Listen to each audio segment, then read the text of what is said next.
We're outside of Southgate Mall, and you're with Voice for Animals. Can you tell us what you're doing here today? We're here to go into the mall and and raise awareness about the suffering that goes into wearing furs. It's sort of one of the most cruel industries. Animals are trapped in either body gripping traps or leg hold traps, which are really old technology, and if an animal gets caught, it usually crushes the bone, and the animal is stuck there sometimes for days. The trappers don't have to come back for, I think it's 72 hours, and so an animal caught in a trap is, it can be predated by other animals. Sometimes, they just freeze to death or whatever. The other side of it are fur farms, which are absolutely horrible conditions for animals.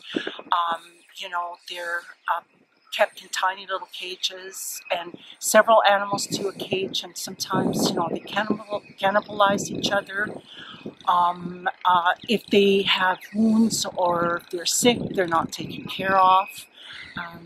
And then, the other thing we're really trying to work on as well is fur brought in from Asia, mostly from China, where it's dog and cat fur. And there are no laws in Canada for labeling. So when people buy something that,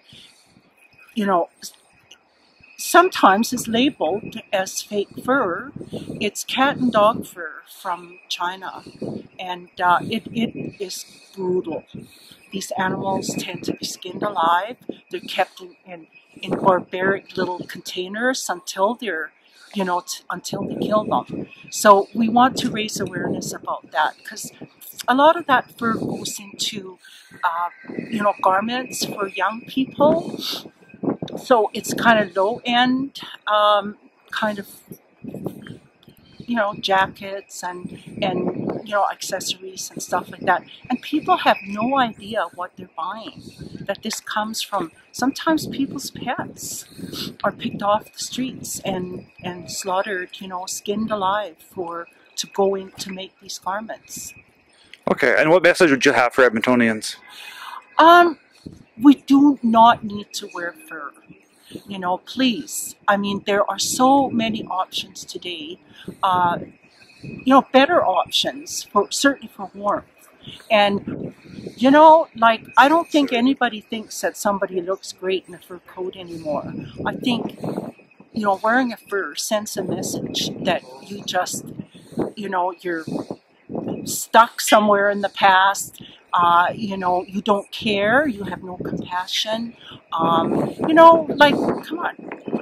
it's time to start getting with the times and don't wear fur. Okay, is there anything else you'd like to add?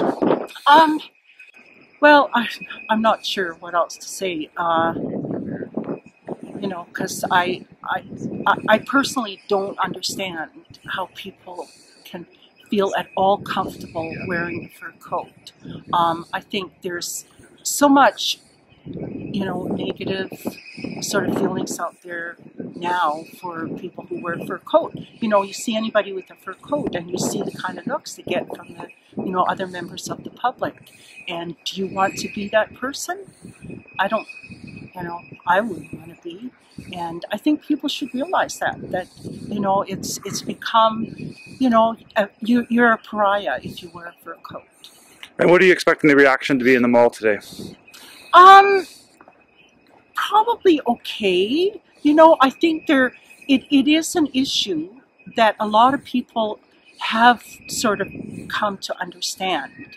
And, for example, the number of fur outlets, retail outlets in Canada or in Edmonton has just dropped dramatically. And it's because you just look around, you don't see a lot of people wearing fur coats anymore. So I think we'll get a lot of support. I mean, there will also, of course, be people who think we're weird and kooks and all the rest of it. But for the most part, I think people are very sympathetic. Okay, thank you very much. Right. Well, you just came out of the mall. You were told by security a few times that you had to leave. What are your thoughts on that?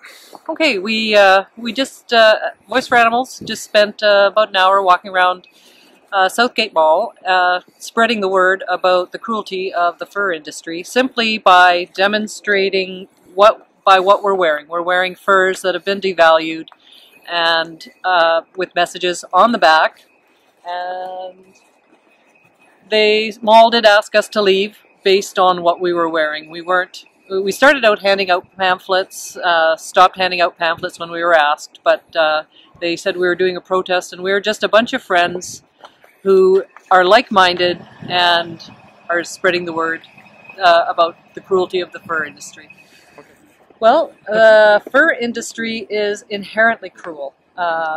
We no longer need to use other animals for their skin. We don't need it for warmth. We don't need to wear leather. We have lots of much more sustainable and non-cruel alternatives. And we'd like to spread the word about how cruel the fur industry in fact is. Whether it's wild fur that's trapped, animals suffer horribly in leg hold traps. They chew their limbs off if it's a female who's got a den of pups. On fur farms, they live in their own filth. They